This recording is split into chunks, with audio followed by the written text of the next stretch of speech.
Action, event और condition by changing it's form.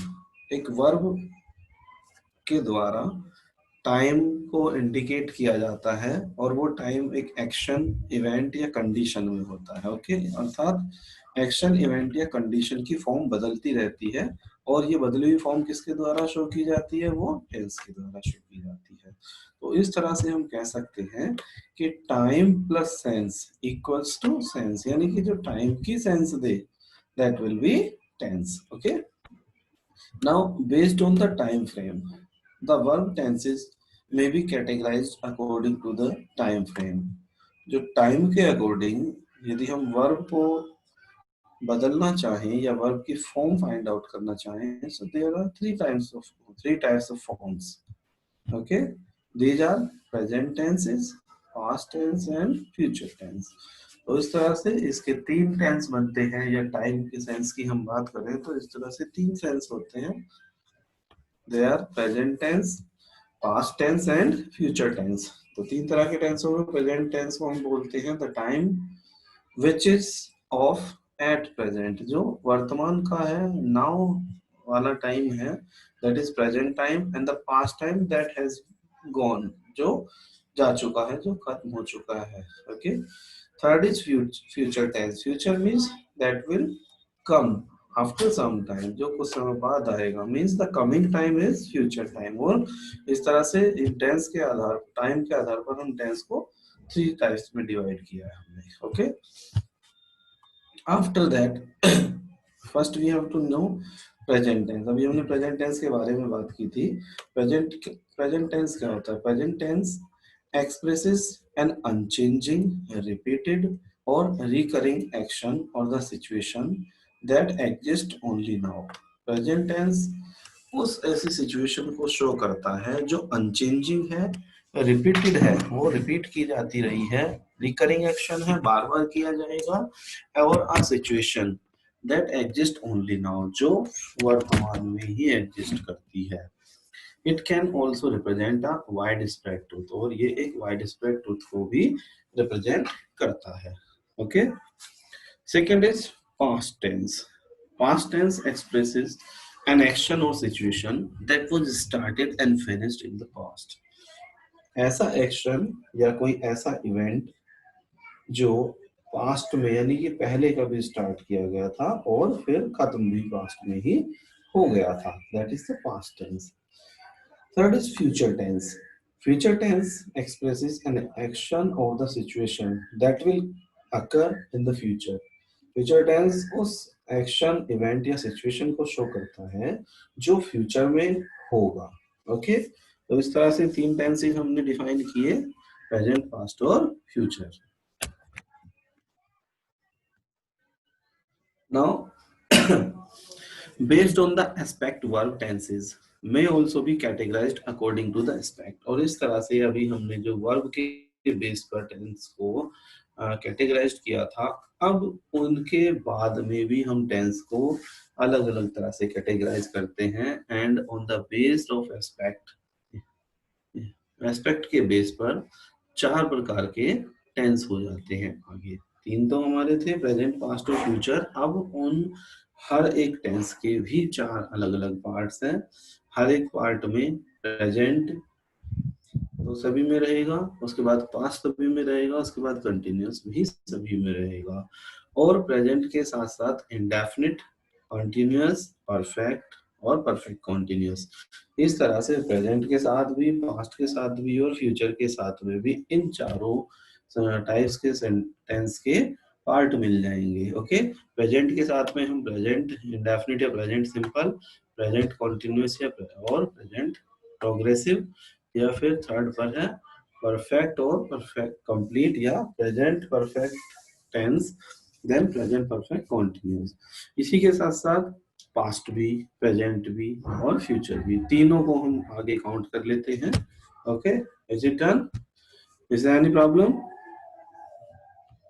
No? Okay, then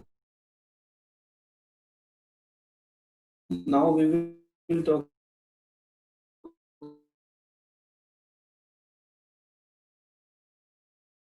about the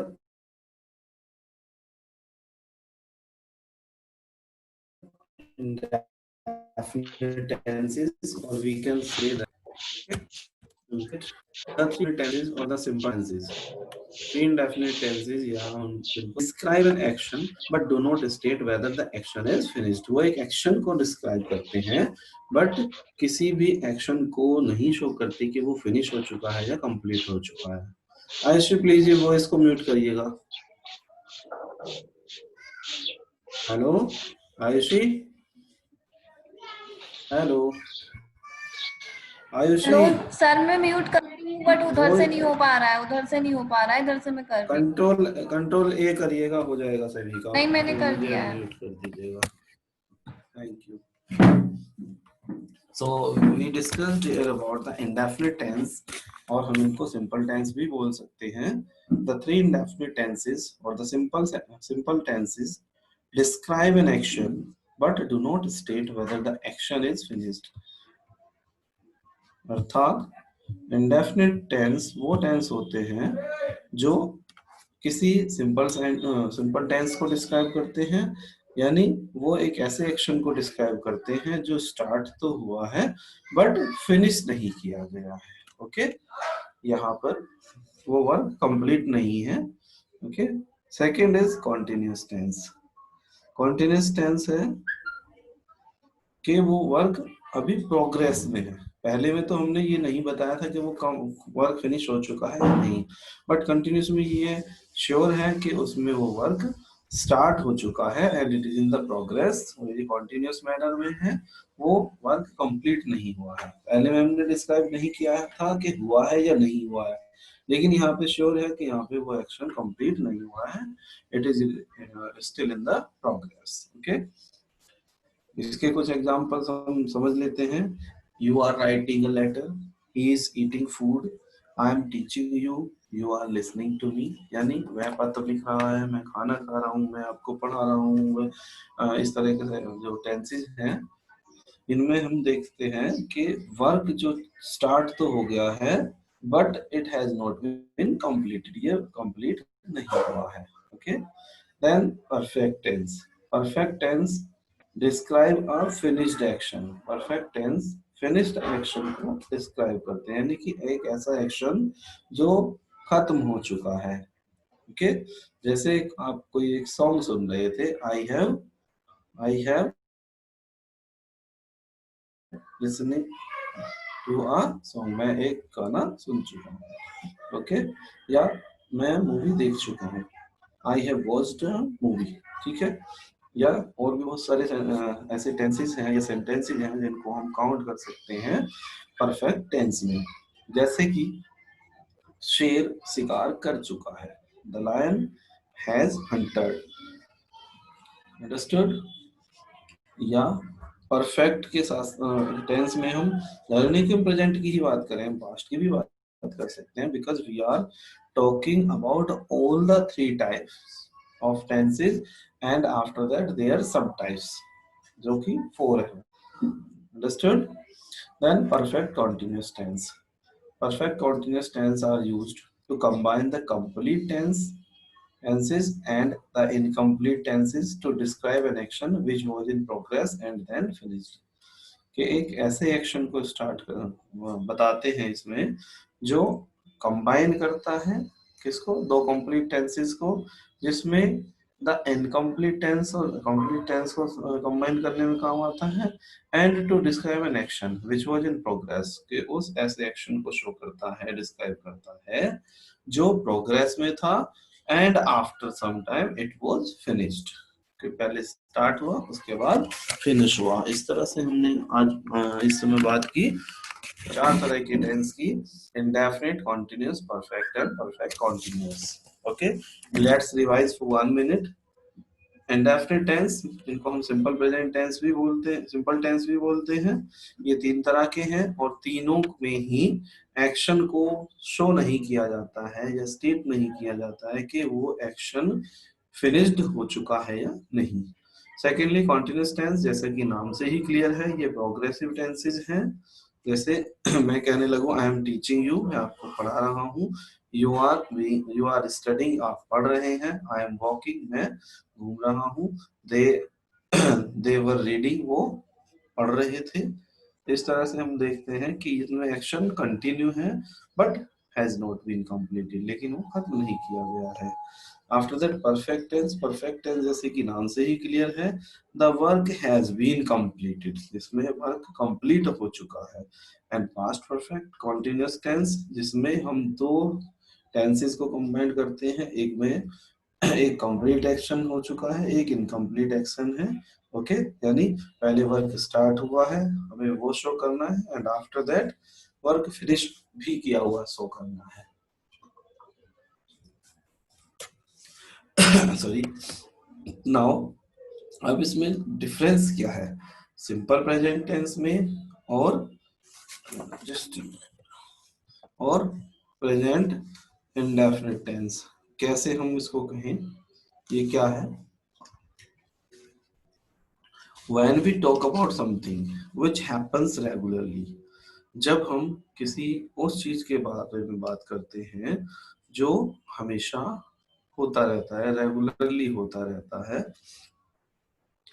इसकी पहचान हम कैसे करेंगे? देयर आर सम एडवर्ब्स और the adverbial phrases, those are often used, जो कि ज्यादातर यूज की जाती हैं, जिनमें है usually, generally, occasionally, rarely, always, often, sometimes, never, ever, on Sundays, Saturdays, once a week, once a month, twice a week, twice a month, thrice a year, twice a year, once a year। इस तरह से और भी बहुत सारे examples हम ले सकते हैं, या ऐसे कुछ वर्ड्स हैं जिनको पहचान कर हम देख सकते हैं कि ये कौन से प्रकार का टेंस है। और इसमें यदि हम प्रेजेंट की बात करें, सिंपल प्रेजेंट की या प्रेजेंट इंडेफिनिट की बात करें, तो उसमें हम वर्ब की फर्स्ट फॉर्म का प्रयोग करते हैं। Okay, we will discuss about it later on after this slide. जैसे हम इसके कुछ एग्जांपल्स देख सकते हैं, जो हमने भी कुछ वर्ड्स बताए थे, जिनके बेस पर हम कह सकते हैं ये प्रेजेंट इंडेफिनिट टेंस है। He regularly goes to school, वह नियमित रूप से स्कूल जाता है। So now we can say that it is a habitual action, ये इसका habitual action है, उसकी हैबिट में शुमार हो गया है। Now my father often scolds me, मेरे फादर मुझे अधिकतर डांटते रहते हैं। often मतलब प्रायः। और नेक्स्ट इज, कहाँ हम इसका प्रयोग करते हैं? टू एक्सप्रेस जनरल और द यूनिवर्सल ट्रूथ, तो जनरल या यूनिवर्सल ट्रूथ को शो करने के लिए हम सिंपल प्रेजेंट टेंस का प्रयोग करते हैं। स्क्रीन शो नहीं हो रही है, जस्ट अ मिनट। हाँ सर, कुछ नहीं दिख रहा, ग्रीन ग्रीन दिख इज रहा it visible? Is it visible? अब ठीक है sir. Yes, okay okay. To express general और द यूनिवर्सल ट्रूथ, कि जनरल और यूनिवर्सल ट्रूथ को शो करने के लिए भी हम सिंपल प्रेजेंट या प्रेजेंट इंडेफिनिट टेंस का प्रयोग करते हैं। जैसे कि हम कह सकते हैं द अर्थ इज राउंड। अब कुछ सेंटेंस को गलत मान के चलते हैं, जो केवल हम जैसे ग्रामर ट्रांसलेशन मेथड वाले बच्चे, क्योंकि उनको मोस्टली ये सिखाया जाता है कि हिंदी शब्दों के अंत में जहाँ ता है, ती है, ते है आते हैं और एक्शन भी होता है, और उसको प्रेजेंट इंडेफिनिट में काउंट करते हैं। ओके, लेकिन यदि इसको डीप में जाकर देखें तो इसका मतलब सिंपल प्रेजेंट है। सिंपल प्रेजेंट में एक्शंस के भी होना होता है और विदाउट एक्शंस भी, यानी स्टेट भी शो किया जाता है। ओके, जैसे earth is round. Okay, water boils at 100 degree Celsius, एक यूनिवर्सल ट्रूथ है, जनरल ट्रूथ है। इनको हम यदि देखेंगे तो they will be counted in simple present और simple present indefinite tenses. Okay, now third is to express a fact और something which is true at present, जो वर्तमान समय में कोई चीज प्रेजेंट है उस ऐसे फैक्ट को या ट्रुथ को शो करने के लिए। जैसे कि all trains stop at this station, सभी ट्रेनें स्टेशन पर रुकती हैं। तो ये एक फैक्ट है। यदि हम किसी स्टेशन की बात करें और वो कह रहे हैं कि यहाँ पर सभी ट्रेनें रुकती हैं, सो ये प्रूव किया जा सकता है, we can see and we can check, so that will be the general truth. She teaches English in a school, वो स्कूल में इंग्लिश पढ़ाती है। तो ये एक ऐसा फैक्ट है जिसको हम चेक कर सकते हैं प्रेजेंट टाइम पर। Okay, next is to express future action plans in advance, specially concerning a journey और प्रोग्राम। कुछ ऐसे एडवांस प्लान्स होते हैं हमारे, ठीक है, जिनको हम यदि शो करें तो वो प्रेजेंट इंडेफिनिट या सिंपल प्रेजेंट में काउंट होंगे। जैसे the train leaves at 6 in the morning, train 6 बजे मॉर्निंग में छूटती है। Schools close in May for summer vacations and reopen in June, schools मई में समर वेकेशन के लिए बंद हो जाते हैं और जून में ओपन दोबारा से खुलते हैं। Then to introduce quotation with the verb say, tell और utter। जब tell, say, utter इस तरह के शब्द आते हैं डायरेक्ट टेंसेज में, कोटेशन मार्क वाले में, उसमें हम उसको हम क्या बोलेंगे, प्रेजेंट इंडेफिनिट या सिंपल प्रेजेंट। जैसे the notice says, this is wrong, says the notice says no parking, नोटिस कहता है, यानी इसका कहें तो हम कहेंगे नोटिस सेज, इसका मतलब है नोटिस के अनुसार, ठीक है। किड सेज, किड्स कहता है क्या, I think of beauty is a joy forever. Okay,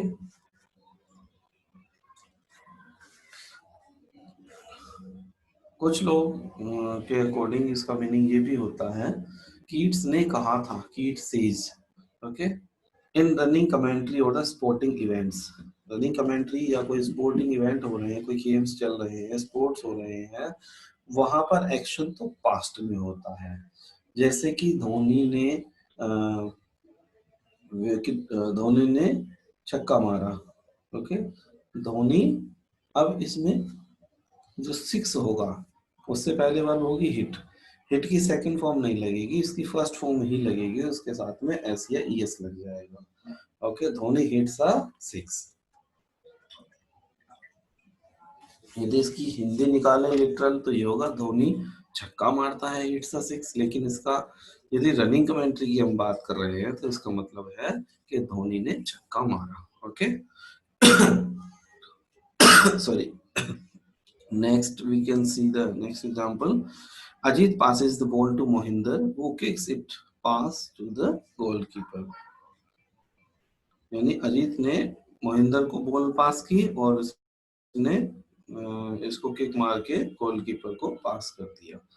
और in the exclamatory sentences beginning with here and there, exclamatory sentences जो हेयर और देयर से स्टार्ट होते हैं उसको साथ में भी हम प्रेजेंट इंडेफिनिट का प्रयोग करते हैं। ओके, जैसे here goes the ball, here we go, there we go, there goes the ball, here comes the bus, here comes the train। okay, उसके बाद है सॉरी सिंपल प्रेजेंट और प्रेजेंट इंडेफिनिट टेंस के स्ट्रक्चर हम देखें तो सबसे पहले यदि हम अफर्मेटिव की बात करें, अफर्मेटिव के लिए सिंगुलर सब्जेक्ट कौन कौन से होते हैं, सिंगुलर सब्जेक्ट कोई बताएंगे, ही, इट या कोई नेम, किसका, वन पर्सन का।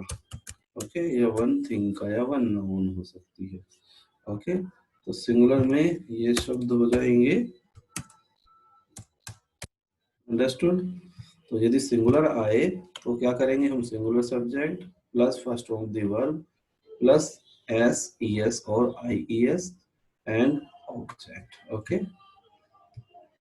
जैसे कि हम कहने लगे सब सिंगुलर सब्जेक्ट से बना के देखिएगा, ही, बोलिए, ही eats food, she washes clothes। Understood?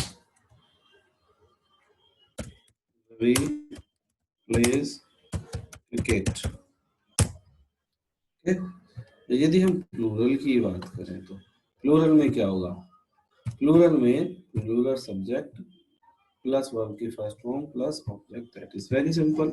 और प्लूरल सब्जेक्ट कौन कौन से होते हैं, I, we, you, they, these, close or name of more than one person, or we can say noun.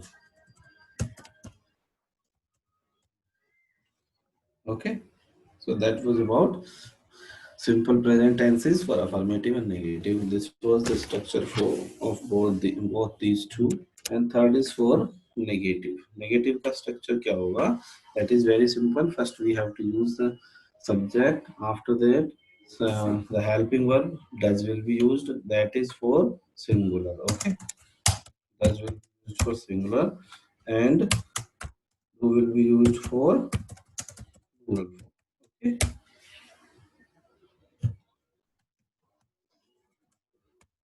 Is there any problem? हम इसका एग्जांपल लेना चाहें तो I do not like cricket. Okay, या फिर they do not play hockey. Hockey नहीं खेलते हैं. Okay, Ravi and Manoj do not fight each other. Okay.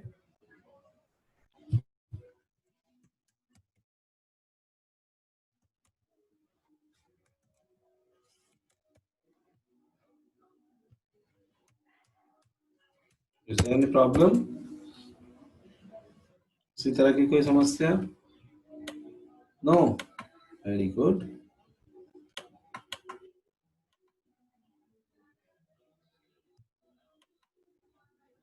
After that, negative होने के बाद में इंटेरोगेटिव.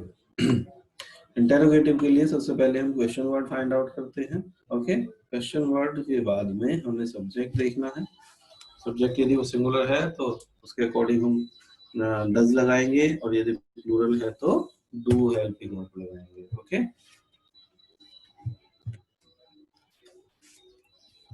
आफ्टर दैट सब्जेक्ट, यदि उसमें नोट का प्रयोग किया गया है तो we can use not there, and after that first form the verb and object will be used.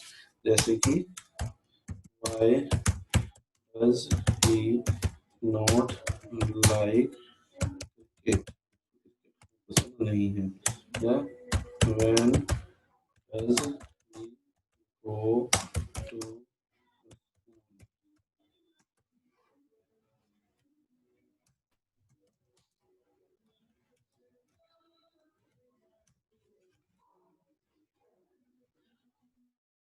Hello, is there any problem? किसी तरह की कोई समस्या है अभी तक? No, sir. यस? नहीं? Okay, okay, just minute.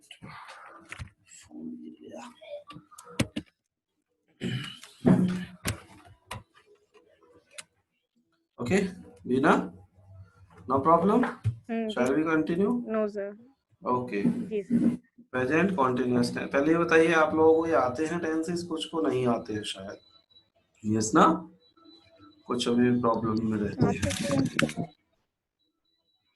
नहीं आते हैं. The boys were saying noun उनको, सॉरी, पार्ट ऑफ स्पीच में प्रॉब्लम थी. We will see later on. Okay, now present continuous tense और the present progressive tense. Present continuous, as I told you, continuous के बारे में मैंने आपको भी बताया था. कॉन्टिन्यूअस जैसे नाम से ही क्लियर है, इसमें एक्शन कंटिन्यू रहता है. जैसे आई एम टीचिंग यू, मैं आपको पढ़ा रहा हूँ, but it has not been completed, ये लेकिन ये कंप्लीट नहीं किया गया है. ओके, जैसे कि आप मुझे सुन रहे हैं, आपने सुनना बंद नहीं किया, या मैं आपको पढ़ा रहा हूँ, मैंने आपको पढ़ाना बंद नहीं किया है अभी भी. या कोई एक मूवी देख रहे हैं, I am watching a movie but it has not been still ended, ये अभी तक भी खत्म नहीं हुई है. Okay, so we can say that the work is in the progress. ये वर्क प्रोग्रेस में रहता है. That is why these type of the sentences are called as continuous tense. इस तरह के सेंटेंस में जो टेंस आते हैं उनको कंटिन्यूअस टेंस बोलते हैं. ओके, और यदि प्रेजेंट की बात करें तो प्रेजेंट कंटिन्यूअस हो जाएगा. If they are talking about the past, that will be past continuous. Okay, now कहाँ कहाँ हम इनका यूज करते हैं। To express an action happening now at the time of speaking, जिस समय बोल रहे हैं उस समय यदि वो एक्शन हो रहा है तो उसको शो करने के लिए जिस शब्दों का सहारा लिया जाए और फिर जो टेंस बने that will be present continuous और the present progressive tense. As I told you, I give you some examples, I am teaching you, मैं आपको पढ़ा रहा हूँ। आई एम ड्रिंकिंग वाटर, मैं पानी पी रहा हूँ। दे वर ड्रिंकिंग जूस, वो जूस पी रहे थे। दे वर हैविंग ब्रेकफास्ट, वो खाना ब्रेकफास्ट खा रहे थे, ब्रेकफास्ट कर रहे थे। Okay, I am writing a letter, मैं आपको लेटर लिख रहा हूँ। बट इस सब में क्या है, वो लेटर लिखा जा रहा है या कोई भी एक्शन है सर वो किया जा रहा है बट कंप्लीट नहीं हुआ है। यस यस बोलिए। सर जो सिंपल प्रेजेंट है और प्रेजेंट कॉन्टिन्यूअस है उसमें कोई डिफरेंस तो है ही नहीं, क्योंकि दूसरे वाले में भी मतलब नहीं यही कंफर्म होता है कि कॉन्टिन्यूअसली कंफर्म नहीं होता है कि उसमें स्टार्ट हो गया है लेकिन फिनिश नहीं हुआ है। एंड नहीं एज इट इसमें इज थोड़ा सा क्या सिंपल में तो है। उसमें देखो, उसमें क्या है, उसमें बिल्कुल भी ये उसमें ऐसा भी नहीं कहा गया कि वो कंटिन्यूअस प्रोग्रेस में है। उसमें हैबिचुअल एक्शंस होते हैं, कोई हैबिट होती है किसी की या कोई यूनिवर्सल फैक्ट्स होते हैं। ओके, हालांकि उसमें भी ये नहीं कहा गया कि वर्क वर्क कंप्लीट हो गया है और इसमें भी नहीं कहा गया है। बट शब्दों पर यदि हम ध्यान देंगे, इंग्लिश में ध्यान देंगे तो आईएनजी फॉर्म में है। Okay, understood, without yes any time ING form में है, विदाउट एनी टाइम है, वो कंटिन्यूअस में रहेगा। ओके, और यदि हम प्रेजेंट इंडेफिनिट की यदि बात करें, जैसे कि अभी आपने कहा कि उसमें भी नहीं बताया जाता है कि वो वर्क खत्म हो चुका है या नहीं, but with the use of verbs, verb के यूज के आधार पर देखें तो हम आसानी से पता कर लेंगे कि which one is present continuous or any type of continuous and which one is that of indefinite, कि indefinite का कौन सा है। सेकेंडली, यदि हम indefinite को देखना चाहें तो फर्स्ट हम क्या देखेंगे, उसमें हेल्पिंग वर्ब देखेंगे।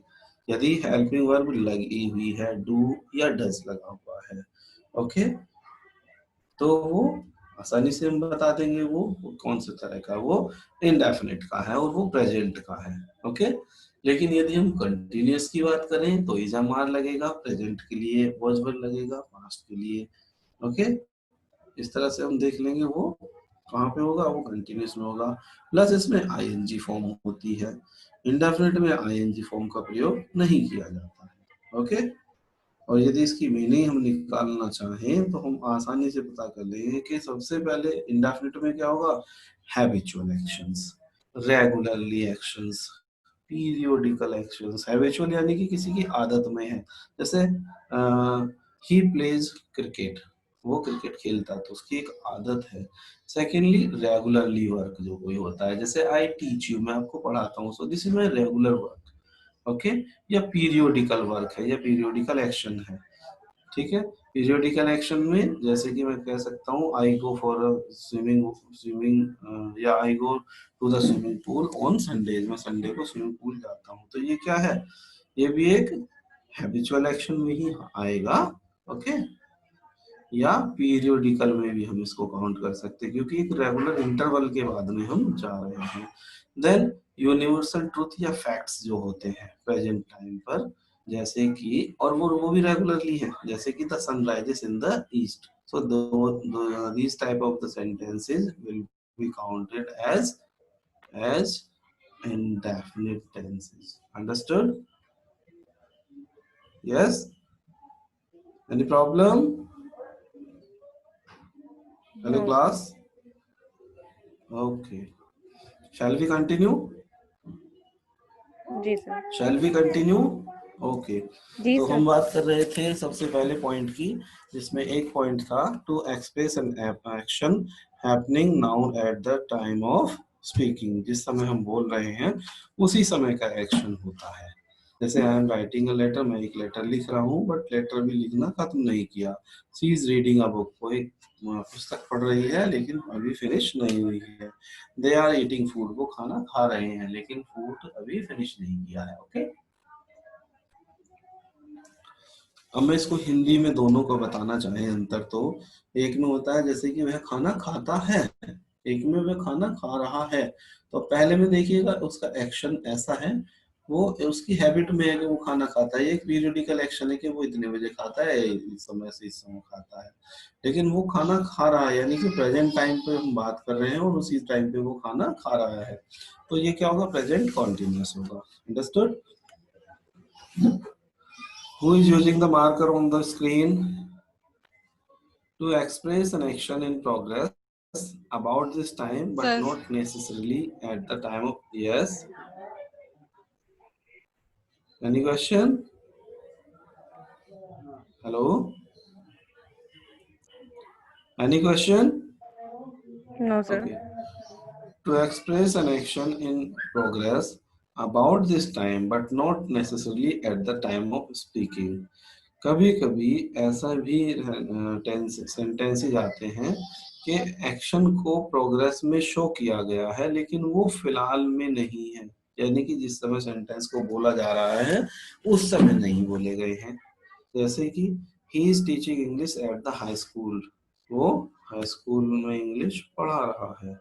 दे are building a new house, वो एक नया घर बना रहे हैं। देखो इसमें देख सकते हैं पहले वाले एग्जांपल में ही is teaching English at the high school, वो हाई स्कूल में पढ़ा रहा है। इसका मतलब जरूरी नहीं कि केवल अभी पढ़ा रहा है, वो हो सकता है वो कुछ समय से पढ़ा रहा है। ठीक है, जैसे हम कहते हैं मैं इस वर्तमान में मथुरा में पढ़ा रहा हूँ।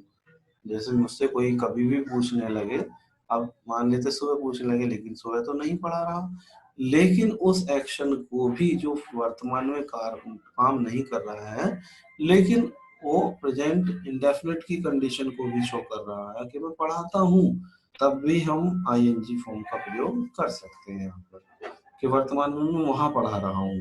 ठीक है, लेकिन इसको आईएनजी की फॉर्म में इस तरह से लिखा जाएगा, they are building a new house. देखो मैं उस समय, जिस समय मैंने सेंटेंस बोला उस समय तो नहीं पढ़ा रहा था, लेकिन वो पूरे मेरी डे की जो शेड्यूल है उसको शो कर रहा है। ऐसे समय में हम आईएनजी फॉर्म का प्रयोग कर सकते हैं। ठीक है, जैसे कि शाम के समय आपसे पूछने लगे कि आजकल आप कैसा पढ़ रहे हैं, तो आप कहेंगे मैं आजकल ऑनलाइन पढ़ रहा हूँ, लेकिन आप 5 बजे तो ऑनलाइन नहीं पढ़ रहे। यस, लेकिन हम ऐसे समय को भी प्रेजेंट कॉन्टिन्यूस में काउंट कर सकते हैं। Okay, they are building a new house, वो एक नया घर बना रहे हैं। जरूरी नहीं है कि बिल्कुल अभी स्टार्ट हुआ है, वो बेशक 10 दिन पहले स्टार्ट हुआ होगा, लेकिन अभी भी वो वर्किंग कंडीशन में है। That is why this type of the tense will also be counted in present continuous tense. Understood? After that, to express indefinite arrangement in the future time, के इंडेफिनिट अरेंजमेंट जो कि future में होने वाला है उसको शो करने के लिए भी हम प्रेजेंट कंटिन्यूअस टेंस का प्रयोग करते हैं। जैसे I am going to London next week, मैं अगले हफ्ते लंदन जा रहा हूँ, लेकिन अभी नहीं जा रहे, जा तो नेक्स्ट वीक रहे, फिर भी इस तरह के टेंसेस में हम आईएनजी फॉर्म का प्रयोग कर सकते हैं। यदि इसकी परफेक्ट मीनिंग निकाली जाए, I will go to London next week, मैं लंदन अगले हफ्ते जाऊंगा, लेकिन हम आईएनजी फॉर्म का प्रयोग करना चाहें so we can do. Okay, now at the time, इसमें एक पॉइंट याद करने वाली है जरूरी, the time of action must be mentioned in this case. इस तरह के सेंसेस में टाइम यानी एक्शन का समय जरूरी होता है दिखाना। जैसे कि आप पहले वाले सेंटेंस में देख सकते हैं, आई एम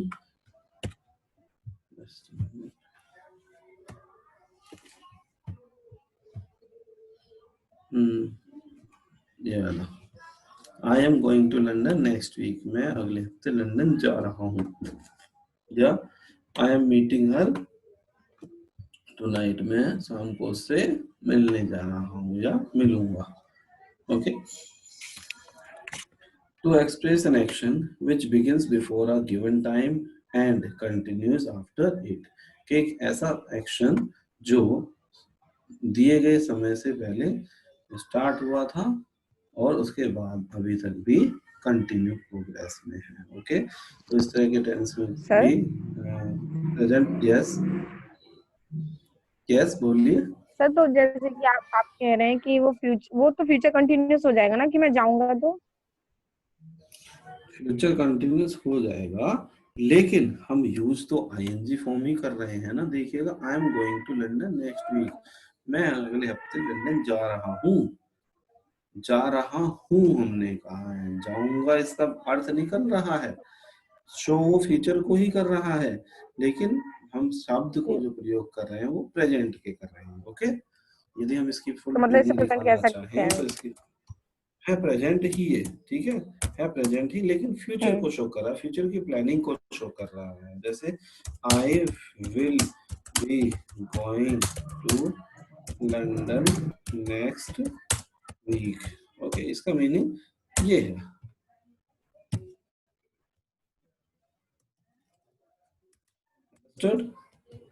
इसका जो प्रॉपर मीनिंग निकल कर आ रहा है जी वो ये सर। है कि मैं लंदन का अगले हफ्ते जा रहा हूँगा। या फिर एक और निकाल सकते हैं, आई विल कह सकते हैं, आई शैल होता है, I shall go to London next week. ठीक है, इसका मीनिंग ये भी है, ठीक। लेकिन हम क्योंकि शब्द का वही प्रयोग कर रहे हैं जो प्रेजेंट में किए जाते हैं। Okay, after that to express an action which begins before a given time and continues after it, कि ऐसा एक्शन जो दिए गए समय से पहले स्टार्ट हुआ था और अभी भी चल रहा है।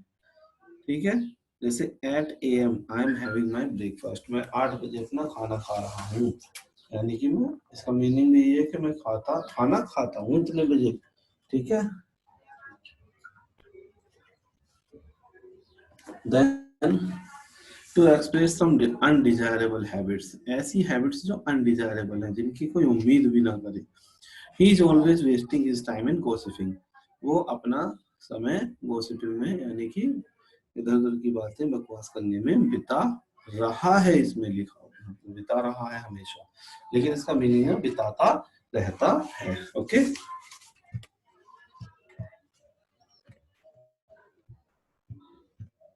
After that simple present versus present continuous. Simple present और प्रेजेंट कॉन्टिन्यूस में क्या डिफरेंस है? Now see, sir simple screen show present नहीं हो इज रही यूज्ड, सही से, नहीं हो रही, एक सेकंड सारे दोबारा कर देते हैं। स्लाइड्स शो हो रहे हैं। अरे नहीं, यहाँ तो पे सही केवल से हो एक रही है चल रहा हमारे है, पास। नेटवर्क प्रॉब्लम हो गया आपके पास, नेटवर्क प्रॉब्लम होगी, देखिएगा। Okay okay sir. हो गया क्या? हो गया क्या? Hello, is it is it visible?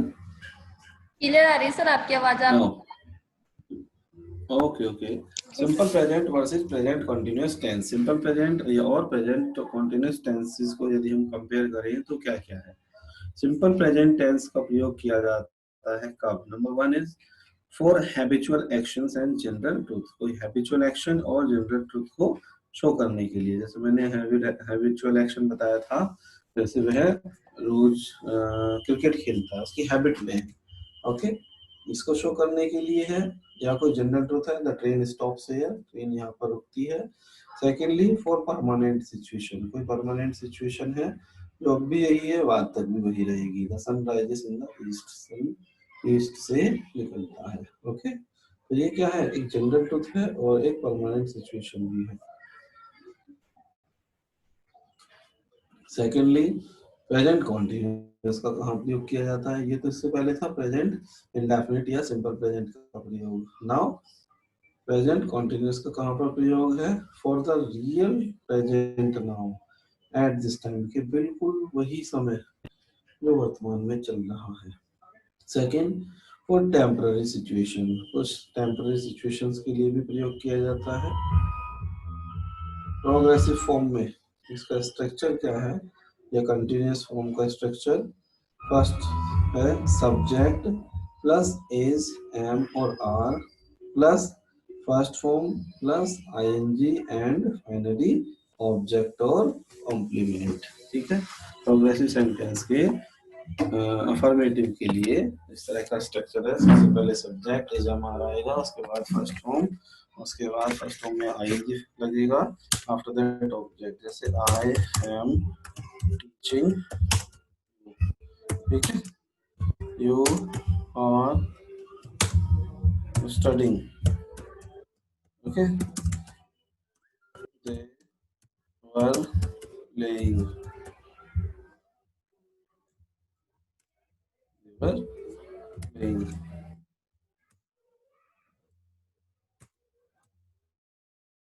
He is waiting for you. Okay. Then negative के लिए क्या होगा? नेगेटिव के लिए सबसे पहले सब्जेक्ट, उसके बाद एस एम और आर। ओके, इस तरह का प्रयोग किया जाएगा।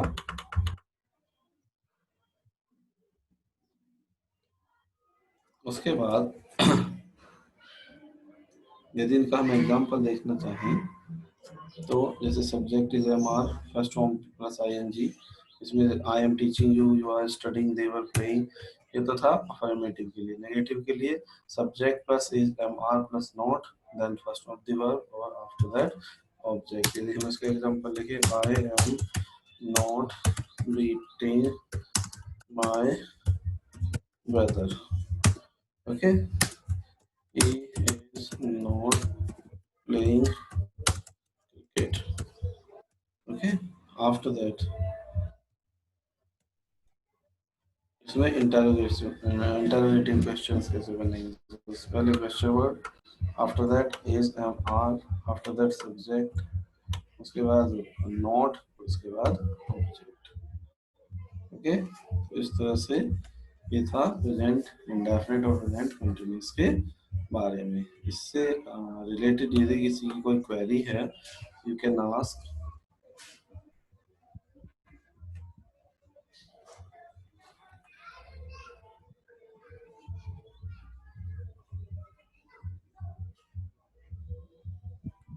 Hello, is there any problem? किसी को कोई समस्या? नो, किसी भी तरह की कोई समस्या नहीं है। Very good. और कोई और बच्चे को किसी तरह कोई सवाल? अच्छा, आज पता है आपको there will be a Google meet